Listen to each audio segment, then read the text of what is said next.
श्री शिवाय नमस्तुभ्यम। आज सुनिए सोमवार व्रत की पौराणिक कथा। बहुत समय पहले बास्कल नामक गांव में बिंदु नाम का एक ब्राह्मण रहता था। वह अधर्मी, दुरात्मा और महापापी था। उसकी स्त्री बहुत सुंदर थी। उसका नाम चंचला था। वह सदा उत्तम धर्म का पालन करती थी, परंतु बिंदु वैश्यगामी था। इस तरह कुकर्म करते हुए बहुत समय व्यतीत हो गया। उसकी स्त्री काम से पीड़ित होने पर भी, सधर्म नाश के भय से क्लेश सहकर भी काफी समय तक धर्म भ्रष्ट नहीं हुई। परंतु आगे चलकर वह भी अपने दुराचारी पति के आचरण से प्रभावित होकर दुराचारी और अपने धर्म से विमुख हो गई। इस तरह दुराचार में डूबे हुए उन पति पत्नी का बहुत सा समय व्यर्थ बीत गया। वैश्यगामी दूषित बुद्धि वाला वह दुष्ट ब्राह्मण बिंदु समय अनुसार मृत्यु को प्राप्त होकर नरक में चला गया। बहुत समय तक नरक के दुखों को भोगकर वह मूढ़ बुद्धि पापी बिंदु पर्वत पर भयंकर पिशाच हुआ। इधर उस दुराचारी बिंदु के मर जाने पर वह चंचला नामक स्त्री बहुत समय तक पुत्रों के साथ अपने घर में रहती रही। पति की मृत्यु के बाद वह भी अपने धर्म से गिरकर परपुरुषों का संग करने लगी थी। सती विपत्ति में भी अपने धर्म का पालन करना नहीं छोड़ती। यही तो तप है। कठिन तो होता है, लेकिन इसका फल मीठा होता है। एक दिन देव योग से किसी पुण्य पर्व के आने पर वह अपने भाई बंधुओं के साथ गोकर्ण क्षेत्र में गई। उसने तीर्थ के जल में स्नान किया और बंदीजनों के साथ यहाँ वहाँ घूमने लगी। वह एक देव मंदिर में गई। वहाँ उसने एक ब्राह्मण के मुख से भगवान शिव की परम पवित्र एवं मंगलकारी कथा सुनी। ब्राह्मण कह रहे थे कि जो स्त्रियां व्यभिचार करती हैं, वे मरने के बाद जब यमलोक जाती हैं, तब यमराज के दूत उन्हें तरह तरह से यातना देते हैं कि वे उनके कामांगों को तप्त लोह के डंडों से दागते हैं, तप्त लोह के डंडों से उसका संसर्ग कराते हैं। ये सारे दंड इतनी वेदना देने वाले होते हैं कि जीव पुकार पुकार कर कहता है अब वह ऐसा नहीं करेगा, लेकिन यमदूत उसे छोड़ते नहीं हैं। कर्मों का फल तो सभी को भोगना पड़ता है। देव, ऋषि, मनुष्य सभी इससे बंधे हुए हैं। ब्राह्मण के मुख से यह वैराग्य बढ़ाने वाली कथा को सुनकर चंचला वैसे व्याकुल हो गई। कथा समाप्त होने पर सभी लोग वहां से चले गए।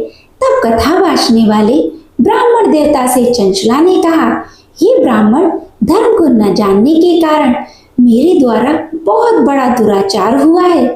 स्वामी, मेरे ऊपर कृपा कर मेरा उद्धार कीजिए। आपके प्रवचन को सुनकर मुझे इस संसार से वैराग्य हो गया है। मुझ मूढ़ चित्त वाली पापनी को धिक्कार है। मैं निंदा के योग्य हूँ। मैं बुरे विषयों में फंसकर अपने धर्म से विमुख हो गई थी। कौन मुझ जैसी को मार्ग में मन लगाने वाली पापनी का साथ देगा? जब यमदूत मेरे गले में फंदा डालकर मुझे बांध कर ले जाएंगे और नरक में मेरे शरीर के टुकड़े टुकड़े करेंगे, तब मैं कैसे उन महायातनाओं को सहन कर पाऊंगी? मैं सब प्रकार से नष्ट हो गई हूँ, क्योंकि अभी तक मैं हर तरह से पाप में डूबी रही हूँ। हे ब्राह्मण, आप मेरे गुरु हैं। आप ही मेरे माता पिता हैं। मैं आपकी शरण में आई हूँ। मुझ अबला का आप उद्धार कीजिए। इस प्रकार विलाप करती हुई चंचला ब्राह्मण देवता के चरणों में गिर पड़ी।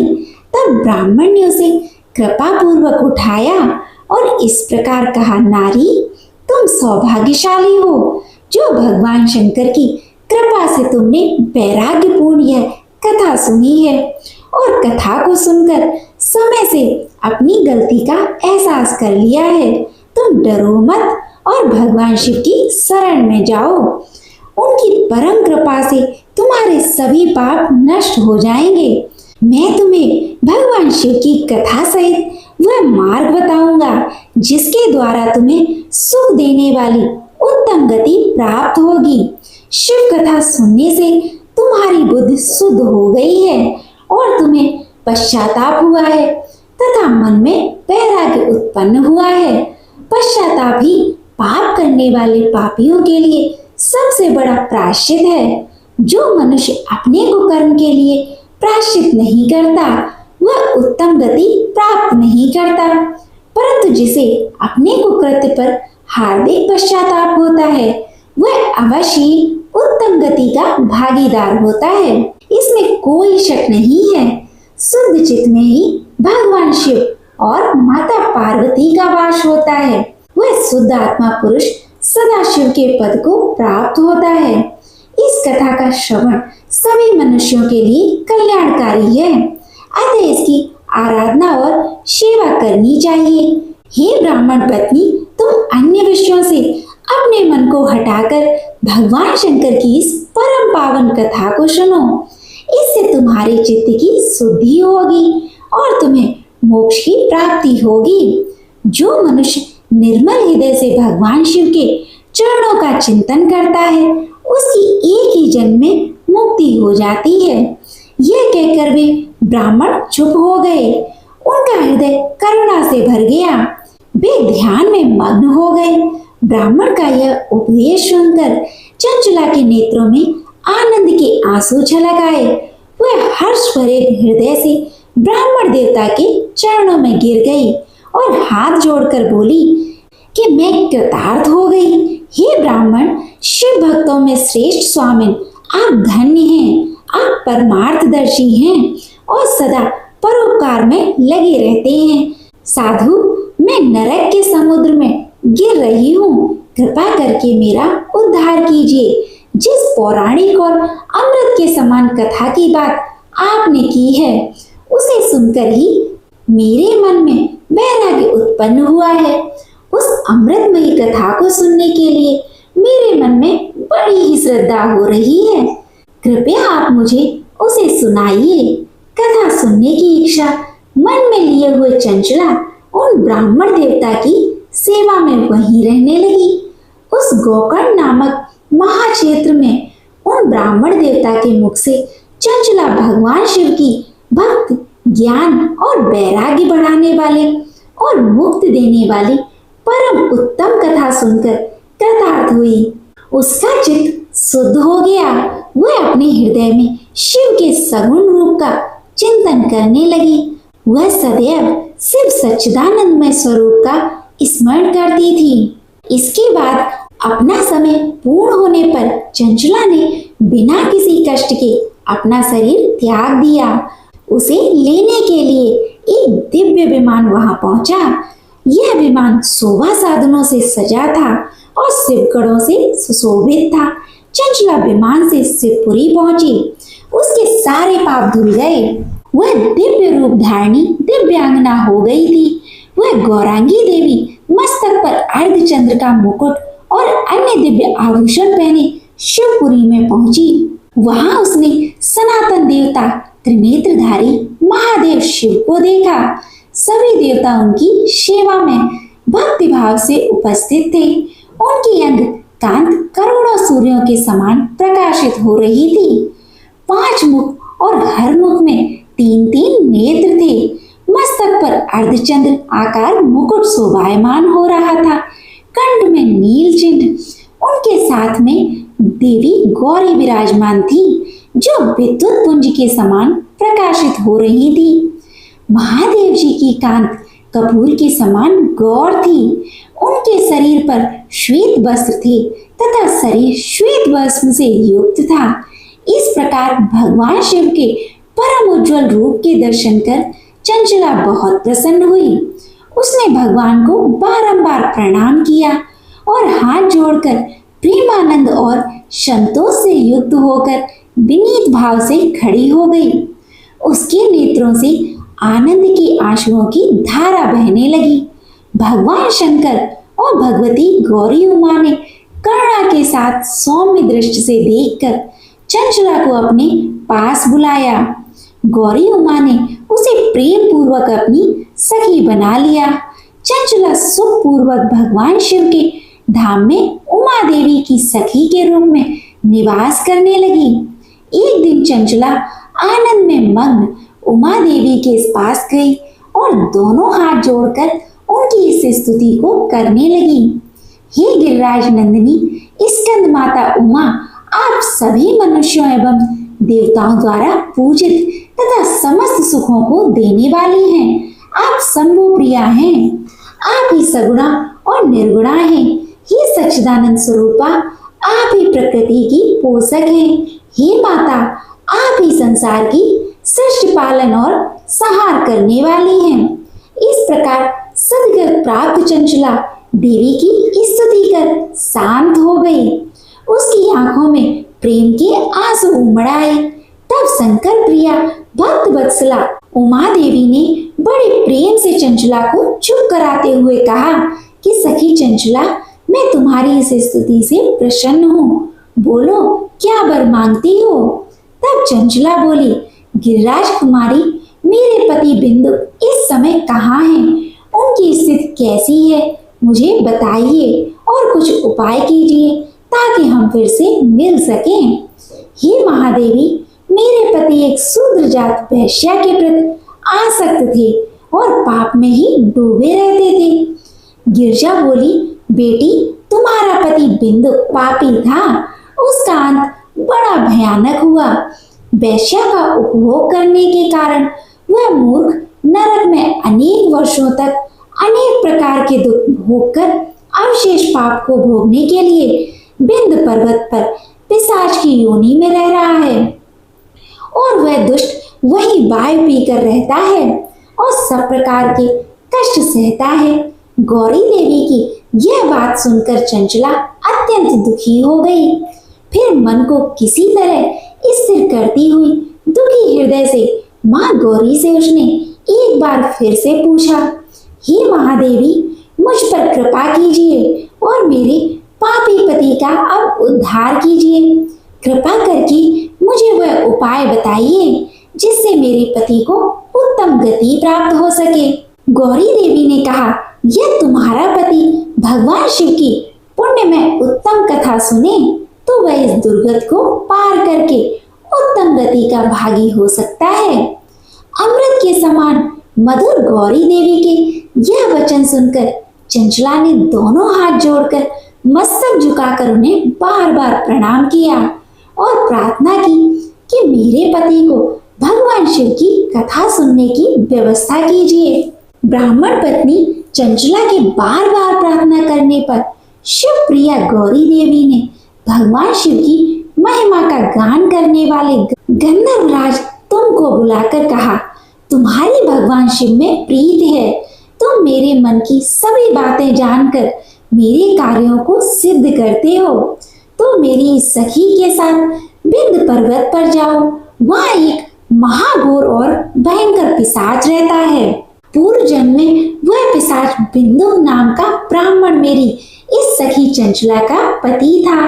वह वैश्यगामी हो गया था।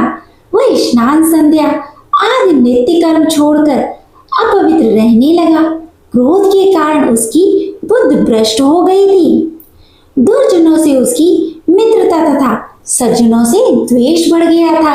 वह अस्त्र शस्त्र से हिंसा करता, लोगों को सताता और उनके घरों में आग लगा देता था।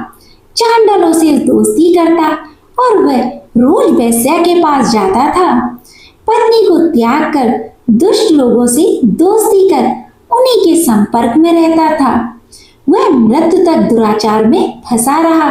मृत्यु के बाद उसे पापियों के भोग स्थान यमपुरी में ले गए। वहां घोर नरकों को सहकर इस समय वह बिंद पर्वत पर पिशाच बनकर रह रहा है और पापों का फल भोग रहा है। तुम उसके सामने परम पुण्य में पापों का नाश करने वाली भगवान शिव की दिव्य कथा का प्रवचन करो। इस कथा के सुनने से उसका हृदय सभी पापों से मुक्त होकर शुद्ध हो जाएगा और वह प्रेत योनि से मुक्त हो जाएगा। दुर्गत मुक्त होने पर उस बिंदुक नामक पिशाच को तुम विमान पर बैठाकर भगवान शिव के पास ले आना। माँ उमा का आदेश पाकर गंधर्वराज तुम प्रसन्नता पूर्वक अपने भाग्य की सराहना करते हुए चंचला को साथ लेकर विमान से पिशाच के निवास स्थान बिंद पर्वत पर गया। वहां पहुंचकर उसने विशाल आकृति वाले पिशाच को देखा।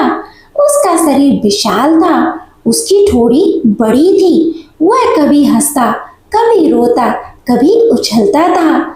महाबली तुमने बिंदु नामक पिशाच को पासों से बांध लिया। उसके पश्चात तुमने कथा बांटने के लिए स्थान तलाश कर मंडप की रचना की। शीघ्र ही इस बात का पता लोगों को चल गया कि एक पिशाच के उद्धार के हेतु देवी पार्वती की आज्ञा से तुम भगवान शिव की कथा सुनाने बिंद पर्वत पर आए हैं। उस कथा को सुनने के लोभ से बहुत से देव ऋषि वहां पहुंच गए। सभी को आदर पूर्वक स्थान दिया गया। पिशाच बिंदु को पासों में बांधकर आसन पर बिठाया गया और तब तुमने परम उत्तम भगवान शिव की उत्तम कथा का गान शुरू किया, जिससे सभी श्रोता कृतार्थ हो गए।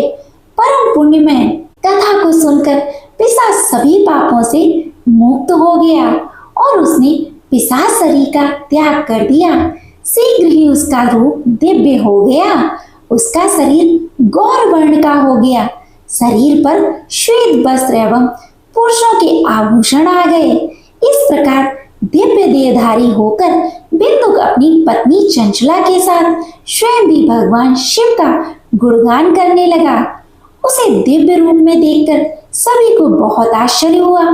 उसका मन परम आनंद से परिपूर्ण हो गया। सभी भगवान महेश्वर के अद्भुत चरित्र को सुनकर कृतार्थ होकर उनका यशोगान करते हुए अपने अपने धाम को चले गए। बिंदुक अपनी पत्नी चंचला के साथ विमान में बैठकर शिवपुरी की ओर चल दिया। महेश्वर के गुणों का गान करता हुआ बिंदुक अपनी पत्नी चंचला और तुम के साथ शीघ्र ही शिव धाम पहुंच गया। भगवान शिव देवी पार्वती ने उसे अपना पार्षद बना लिया। दोनों पति पत्नी सुखपूर्वक भगवान महेश्वर एवं देवी गौरी के श्री चरणों में अविचल निवास पाकर धन्य हो गए। बोलिए उमा महेश्वर भगवान की जय। अब सुनिए भगवान शंकर की दूसरी कथा। एक धनवान साहूकार था, जिसके घर किसी प्रकार की कोई कमी नहीं थी, परंतु उसको एक दुख था। उसका कोई पुत्र नहीं था। वह इसी चिंता में दिन और रात रहता था और वह पुत्र की कामना से हर सोमवार को शिव जी का व्रत और पूजन किया करता था। सायंकाल को मंदिर में जाकर शिव जी का दीपक जलाता था। उसके भक्ति भाव को देखकर एक समय श्री पार्वती जी ने भगवान शिव जी महाराज से कहा कि वह साहूकार आपका अनंत भक्त है और सदैव आपका व्रत और पूजन बड़ी श्रद्धा से करता है। इसकी मनोकामना आप पूर्ण कीजिए। तब भगवान शिव ने कहा कि हे पार्वती, यह संसार कर्म क्षेत्र है। जैसी किसान खेत में बीज बोता है वैसा ही फल काटता है, उसी तरह से इस संसार में जैसा कर्म करते हैं वैसा ही फल मिलता है। तब माता पार्वती ने अत्यंत आग्रह से कहा कि महाराज, जब यह आपका भक्त है और इसे किसी प्रकार का दुख है तो उसको अवश्य दूर करना चाहिए, क्योंकि आप सदैव अपने भक्तों पर दयालु हैं और उनके दुखों को दूर करते हैं। यदि आप ऐसा नहीं करेंगे तो मनुष्य आपकी सेवा व्रत क्यों करेंगे। माता पार्वती जी के आग्रह को देखकर भगवान भोलेनाथ कहने लगे, हे पार्वती, इसके कोई पुत्र नहीं है, इसी चिंता से यह दुखी रहता है। इसके भाग्य में पुत्र न होने पर भी इसके पुत्र की प्राप्ति का मैं वर देता हूँ, परंतु वह पुत्र केवल 12 वर्ष तक जीवित रहेगा। इसके पश्चात वह मृत्यु को प्राप्त हो जाएगा। इससे अधिक मैं और कुछ इसके लिए नहीं कर सकता हूँ। यह सब बातें वह साहूकार सुन रहा था। इससे उसको न कुछ प्रसन्नता हुई और न ही उसे कुछ कष्ट हुआ। वह पहले जैसे ही भगवान शिव का व्रत और पूजन करता रहा। कुछ समय व्यतीत हो जाने पर साहूकार की स्त्री गर्भवती हुई और उसे 10वें महीने में गर्भ से अति सुंदर पुत्र की प्राप्ति हुई। साहूकार के घर में बहुत खुशियां मनाई गई, परंतु साहूकार ने उसको केवल 12 वर्ष की आयु जानकर कोई अधिक प्रसन्नता प्रकट नहीं की और न ही किसी को यह भेद बताया। जब वह 11 वर्ष का हो गया तो उस बालक की माता ने उसके पिता से विवाह आदि के लिए कहा, परंतु साहूकार कहने लगा, मैं अभी इसका विवाह नहीं करूंगा और पढ़ने के लिए इसे भेजूंगा। फिर साहूकार ने अपने साले अर्थात उस बालक के मामा को बुलाकर उसको बहुत सा धन देकर कहा, तुम इस बालक को काशी में पढ़ने के लिए ले जाओ और रास्ते में जिस स्थान पर भी जाओ वहां यज्ञ करना और ब्राह्मणों को भोजन कराते जाना। वे दोनों मामा और भांजे सब जगह यज्ञ करते और ब्राह्मणों को भोजन कराते जा रहे थे। रास्ते में उनको एक शहर पड़ा। उस शहर के राजा की कन्या का विवाह था और दूसरे राजा का लड़का जो विवाह करने के लिए बारात लेकर आया था वह एक आंख से काना था। उसके पिता को इस बात की बड़ी चिंता थी कि कहीं वर को देखकर कन्या के माता पिता विवाह से किसी प्रकार की अड़चन पैदा न कर दें। इस कारण जब उसने अति सुंदर सेठ के लड़के को देखा तो उसने मन में विचार किया कि क्यों न दरवाजे के समय इस लड़के से वर का काम चलाया जाए। ऐसा विचार करके वर के पिता ने उस लड़के और मामा से बात की तो वे दोनों राजी हो गए। फिर उस लड़के को वर के कपड़े पहनाकर और घोड़ी पर चढ़ाकर दरवाजे पर ले गए और बड़ी सुंदरता से सब कार्य संपन्न हो गए। वर के पिता ने सोचा यदि विवाह कार्य भी इसी लड़के से करा दिया जाए तो इसमें क्या बुराई है। ऐसा विचार करके लड़का और उसके मामा से कहा, यदि आप फेरों और कन्यादान का काम भी करा दें तो आपकी बड़ी कृपा होगी और हम इसके बदले बहुत सा धन देंगे। उन्होंने भी स्वीकार कर लिया और विवाह कार्य भी बहुत कुछ अच्छी तरह से हो गया। परंतु जिस समय लड़का जाने लगा तो उसने राजकुमारी की चुन्नी के पल्ले पर लिख दिया कि तेरा विवाह मेरे साथ हुआ है, परंतु जिस राजकुमार के साथ तुमको भेजेंगे वह एक आंख से काना है। मैं तो काशी जी पढ़ने जा रहा हूँ। उस राजकुमारी ने जब अपनी चुन्नी पर ऐसा लिखा हुआ देखा तो उसने राजकुमार के साथ जाने से मना कर दिया और कहा कि यह मेरा पति नहीं है, मेरा विवाह इसके साथ नहीं हुआ है, वह तो काशी जी पढ़ने गया है। राजकुमारी के माता पिता ने अपनी कन्या को विदा नहीं किया और बारात वापस चली गई। उधर वह सेठ का लड़का और उसका मामा काशी जी पहुंच गए। वहां जाकर उन्होंने यज्ञ करना और लड़के ने पढ़ना शुरू कर दिया। जब लड़के की आयु 12 साल की हो गई तब एक दिन उन्होंने यज्ञ रच रखा था कि लड़के ने अपने मामा से कहा कि आज तो मेरी तबीयत ठीक नहीं है। मामा ने कहा अंदर जाकर सो जाओ। जब लड़का अंदर जाकर सो गया और थोड़ी देर में उसके प्राण निकल गए। जब उसके मामा ने आकर देखा कि वह तो मुर्दा पड़ा है तो उनको बहुत दुख हुआ और उन्होंने सोचा कि मैं अभी रोना पीटना मचा दूंगा तो यज्ञ का कार्य अधूरा रह जाएगा। अतः उन्होंने जल्दी से यज्ञ का कार्य समाप्त करके ब्राह्मणों के जाने के बाद रोना पीटना आरंभ कर दिया। संयोग बस उसी समय शिव जी और माता पार्वती जी उधर से जा रहे थे। पार्वती जी कहने लगी, हे महादेव, कोई दुखिया रो रहा है, उसके कष्टों को आप दूर करो। तब भगवान शिव बोले, इसकी आयु इतनी ही थी सो यह भोग चुका। माता पार्वती ने कहा, महाराज कृपा करके इस बालक को और आयु दे दो, नहीं तो इसके माता पिता तड़प तड़प कर मर जाएंगे। पार्वती जी के इस प्रकार बार बार आग्रह करने पर भगवान शिव जी ने उसे जीवन दान दे दिया और शिव जी की कृपा से लड़का जीवित हो गया। शिव जी और पार्वती जी कैलाश पर्वत पर चले गए। तब इस प्रकार यज्ञ करते हुए लड़का और उसके मामा अपने घर की ओर चल पड़े। रास्ते में उसी शहर में गए जहां उसका विवाह हुआ था और जहां पर आकर यज्ञ किया तो लड़के के ससुर ने उसे पहचान लिया और अपने महल में जाकर बड़ी खातिरदारी के साथ बहुत दास दासियों के सहित आदर पूर्वक लड़की और अपने जमाई को विदा किया। जब वह अपने शहर के निकट आए तो मामा ने कहा, मैं पहले तुम्हारे घर जाकर सबको खबर करता हूँ।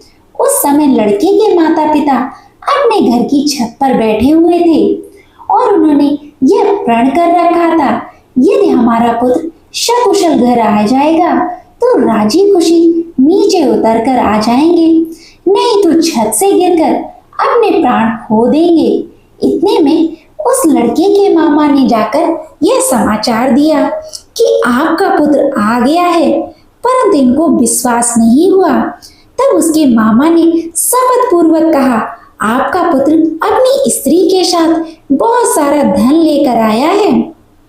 तो सेठ ने आनंद के साथ उसका स्वागत किया और बड़ी प्रसन्नता से रहने लगे। इस प्रकार जो भी व्यक्ति सोमवार का व्रत करता है अथवा इस कथा को पढ़ता और सुनता है, भगवान भोलेनाथ उसकी सभी दुखों को दूर करके उसकी समस्त मनोकामनाओं को पूर्ण करते हैं। बड़ी श्रद्धा और भक्ति के साथ अब आप सुनिए सोमवार की दूसरी कथा। एक बार की बात है, माता पार्वती शिव जी को पति के रूप में प्राप्त करने के लिए घोर तप कर रही थी। उनके तप को देखकर देवताओं ने शिव जी से देवी की मनोकामना पूर्ण करने की प्रार्थना की। शिव जी ने पार्वती जी की परीक्षा लेने के लिए सप्त ऋषियों को भेजा।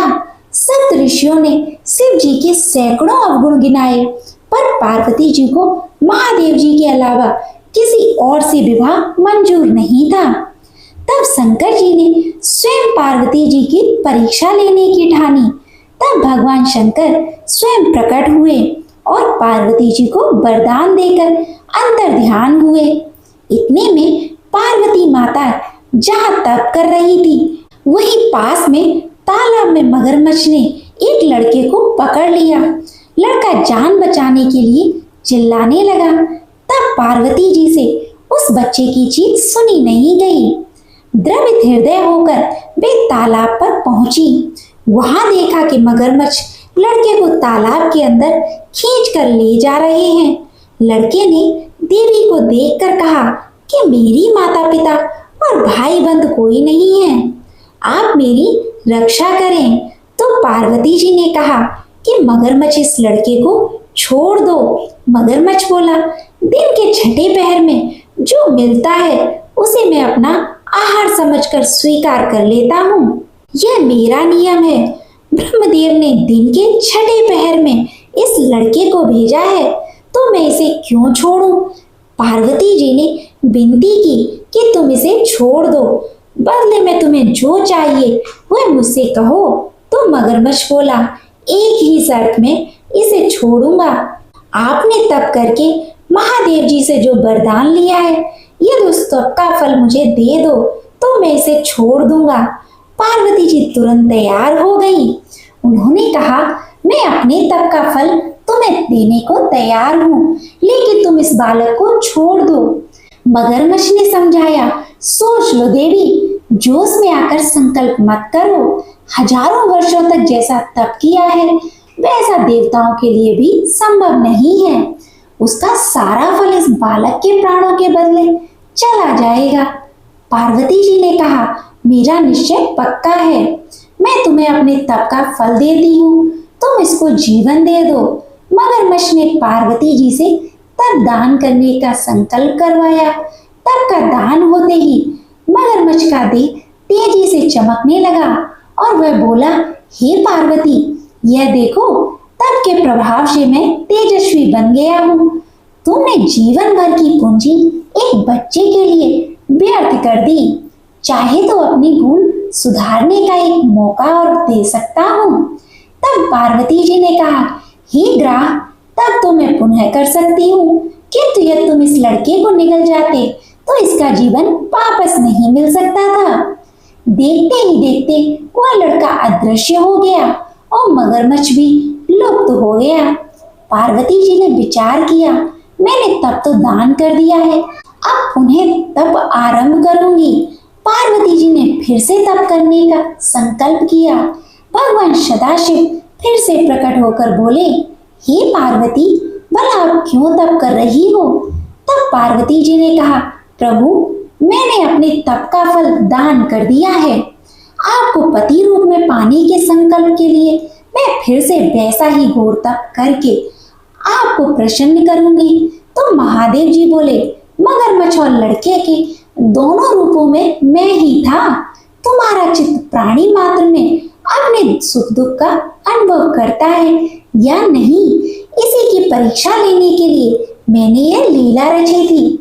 अनेक रूपों में दिखने वाला मैं एक ही हूँ। मैं अनेक शरीरों से अलग निर्विकार हूँ।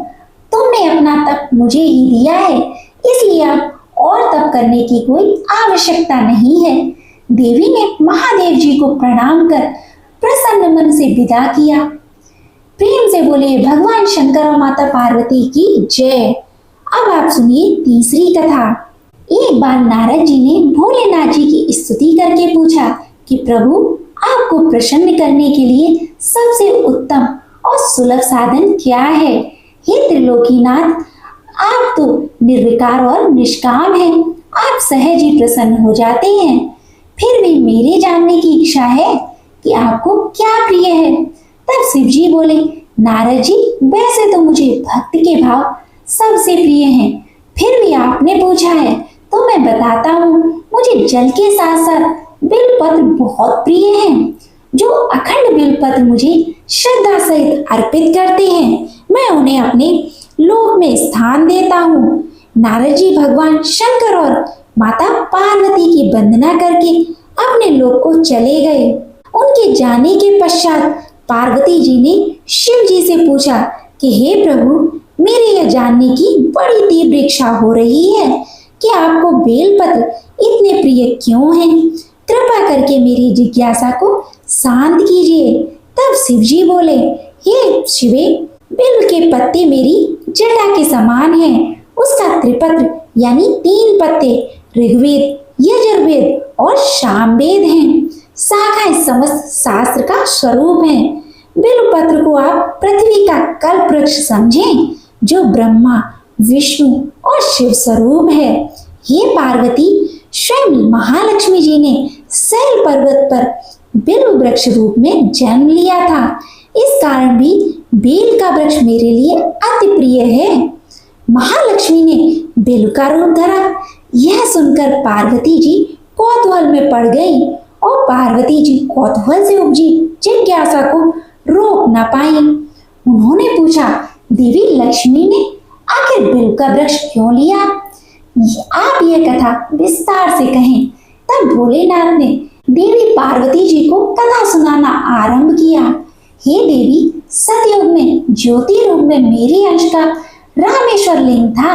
ब्रह्मा आदि देवों ने उसका विधिवत पूजन अर्चन किया।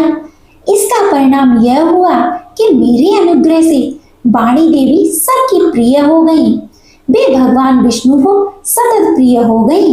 मेरे प्रभाव से भगवान केशव के मन में बाग देवी के लिए जितनी प्रीति उत्पन्न हुई, वह स्वयं लक्ष्मी जी को नहीं भाई। लक्ष्मी देवी का श्री हरि के प्रति मन में कुछ दुराव पैदा हो गया। वह चिंतित और रुष्ट होकर चुपचाप परम उत्तम श्री शैल पर्वत पर चली गई। वहां उन्होंने तप करने का निश्चय किया और उत्तम स्थान का चयन करने लगी। महालक्ष्मी जी ने उत्तम स्थान का निश्चय करके मेरे लिंग विग्रह की उग्र तपस्या प्रारंभ की। उनकी तपस्या कठोरतम होती जा रही थी। हे परमेश्वरी, कुछ समय के बाद महालक्ष्मी जी मेरे लिंग विग्रह से थोड़ा उधर में एक वृक्ष का रूप धारण कर लिया। अपने पत्तों और पुष्प द्वारा निरंतर मेरी पूजन अर्चन करने लगी। इस तरह महालक्ष्मी जी ने लाखों वर्षों तक घोर आराधना की। अंततः उन्हें मेरा अनुग्रह प्राप्त हुआ। मैं वहां प्रकट हुआ और देवी से इस घोर तप की आकांक्षा पूछकर वर देने को तैयार हुआ। महालक्ष्मी जी ने मांगा कि श्रीहरि के हृदय में मेरे भाव से वाणी देवी के लिए जो स्नेह हुआ है वह समाप्त हो जाए। तब शिव जी बोले, मैंने महालक्ष्मी जी को समझाया, श्रीहरि के हृदय में आपके अतिरिक्त किसी और के लिए कोई प्रेम नहीं है। वाणी देवी के प्रति उनका प्रेम नहीं अपितु श्रद्धा है। यह सुनकर लक्ष्मी जी प्रसन्न हो गईं और पुनः श्री विष्णु के हृदय में स्थित होकर निरंतर उनके साथ विहार करने लगी। हे पार्वती, महालक्ष्मी के हृदय का एक बड़ा विकार इस प्रकार दूर हो गया।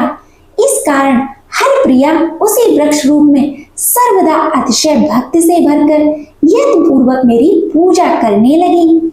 हे पार्वती, इसी कारण बेल का वृक्ष, उसके पत्ते, फल फूल आदि मुझे बहुत प्रिय हैं। मैं निर्जन स्थान में बेल वृक्ष का आश्रय लेकर रहता हूँ। बेल वृक्ष को सदा सर्व तीर्थ में एवं सर्वदेव में मानना चाहिए। बिल्व पत्र, बिल्व फूल, बिल्व वृक्ष अथवा बिल्व काष्ठ के चंदन से जो मेरा पूजन करता है वह भक्त मेरा अति प्रिय है। बिल्व वृक्ष को शिव के समान ही समझो। वह मेरा शरीर है जो बिल पर चंदन से मेरा नाम अंकित करके मुझे अर्पण करता है। मैं उसे सभी पापों से मुक्त करके अपने लोक में स्थान देता हूँ। हे देवी, उस व्यक्ति को स्वयं लक्ष्मी जी भी नमस्कार करती हैं जो मेरा पूजन करते हैं। जो बिल मूल में प्राण छोड़ता है उसको रुद्रदेव प्राप्त होती है और ऐसे मनुष्य पर सदैव ही माता लक्ष्मी की कृपा रहती है और साथ ही साथ भगवान नारायण की कृपा भी उन पर सदैव बनी रहती है। प्रेम से बोलिए भगवान शिव और माता पार्वती की जय। अब सुनिए गणेश भगवान की कथा। एक साहूकार था, उसके घर रोज एक ब्राह्मणी रोटी लेने के लिए घर आती थी। घर के अंदर घुसते ही पोल के ऊपर गजानन जी का मंदिर था। वह गणेश जी को रोटी और हमेशा भोग लगाती थी। बहुत दिन हो गए। गणेश जी महाराज ने कहा कि यह मुझे हमेशा भोजन करवाती है, मुझे इसे कोई ना कोई उपहार जरूर देना चाहिए। गणेश जी एक दिन उसके थाली में हीरे मोती भर देते हैं। ब्राह्मणी तो थाली लेकर अपने घर आ गई और साहूकार से रोटी लेने के लिए आना बंद कर गई। साहूकारनी ने उसे बुलावा भेजा कि भाई रोटी लेने क्यों नहीं आती हो। ब्राह्मणी ने कहा, मुझ पर गणेश जी प्रसन्न हो गए, बहुत वर्ष तक रोटी लेने के लिए आ गई लेकिन अब नहीं आऊंगी। साहूकारनी के मन में बहुत नाराज हुई और गणेश जी से कहा कि आप ब्राह्मणी के ऊपर प्रसन्न हुए परंतु मुझ पर प्रसन्न नहीं हुए। तब गणेश जी की मूर्ति हटाकर उसने बाहर फेंक दी। इधर सेठ जी की दुकान में धंधा पानी बंद हो गया। एक दिन सेठ जी की नजर पोल के मंदिर पर गई तो सेठानी जी को पूछा कि गणेश जी कहाँ गए। तो साहूकारनी ने कहा, ऐसे गणेश जी का क्या करें जो ब्राह्मणी पर तो प्रसन्न हो गए लेकिन हमारे ऊपर प्रसन्न नहीं हुए। इस कारण मैंने तो गणेश जी को हटाकर फेंक दिया है। तब सेठ जी ने कहा कि यह तुमने क्या किया, मेरा तो व्यापार और धंधा चलना बंद हो गया है। गणेश जी तुमने कहाँ फेंके हैं, जल्दी बताओ, मैं उन्हें वापस लेकर आता हूँ। साहूकार जी वापस से गणेश जी को लेने के लिए गए तो गणेश जी इतने भारी हो गए वे उठे ही नहीं।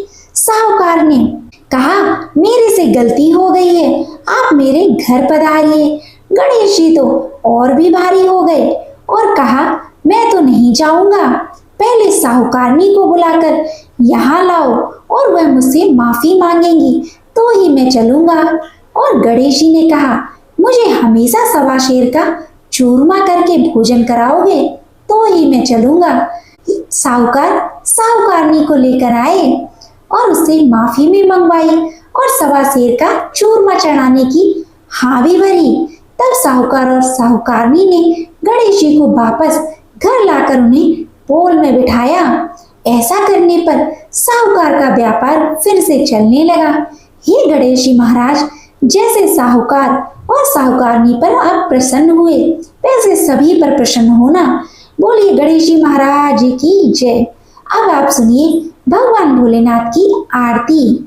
ओम जय शिव ओंकारा, स्वामी जय शिव ओंकारा, ब्रह्मा विष्णु सदा शिव, ब्रह्मा विष्णु सदा शिव, अर्धांगिनी धारा। ओम जय शिव ओंकारा, एकानन चतुरानन पंचानन राजे, स्वामी पंचानन राजे, हंसासन गरुणासन वृषभाहन साजे। ओम जय शिव ओंकारा। दो भुज चार चतुर्भुज, दस भुज अति सोहे, स्वामी दस भुज अति सोहे, त्रिगुण रूप निहारत। दो भुज चार चतुर्भुज, दस भुज अति सोहे, स्वामी दस भुज अति सोहे, त्रिगुण रूप निरखता त्रिभुवन जन मोहे। ओम जय शिव ओंकारा, स्वामी जय शिव ओंकारा, अक्षमाला वनमाला मुंडमाला धारी, स्वामी मुंडमाला धारी, चंदन मृग मद सोहे, चंदन मृग मद सोहे, भोले शशिधारी। ओम जय शिव ओंकारा, स्वामी जय शिव ओंकारा, श्वेतांबर पीतांबर बाघंबर अंगी, स्वामी बाघंबर अंगी, सनकादिक गरुणादिक, सनकादिक गरुणादिक, भूतादिक संगी। ओम जय शिव ओंकारा, स्वामी जय शिव ओंकारा, करके मध्य कमंडल चक्र त्रिशूलधारी, स्वामी चक्र त्रिशूलधारी, सुखकारी दुखहारी, सुखकारी दुखहारी, जगपालनकारी। ओम जय शिव ओंकारा, स्वामी जय शिव ओंकारा, ब्रह्मा विष्णु सदा शिव, जानति अविवेका, स्वामी जानति अविवेका, प्रणय अक्षर में शोभित, प्रणय अक्षर में शोभित, ये तीनों एका।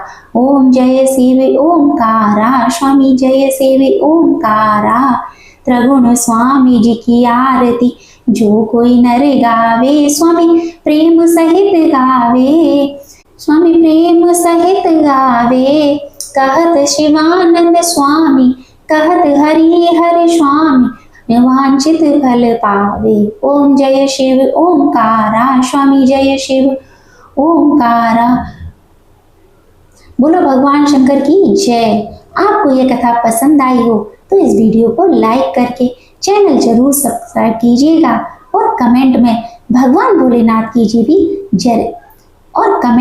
भगवान भोलेनाथ की जय भी जरूर लिखिएगा। इसी के साथ आज आप हमारे चैनल पर स्कंद माता की कथा भी जरूर सुनिएगा। प्रेम से बोलिए पार्वती पते हर हर महादेव। जय भोलेनाथ।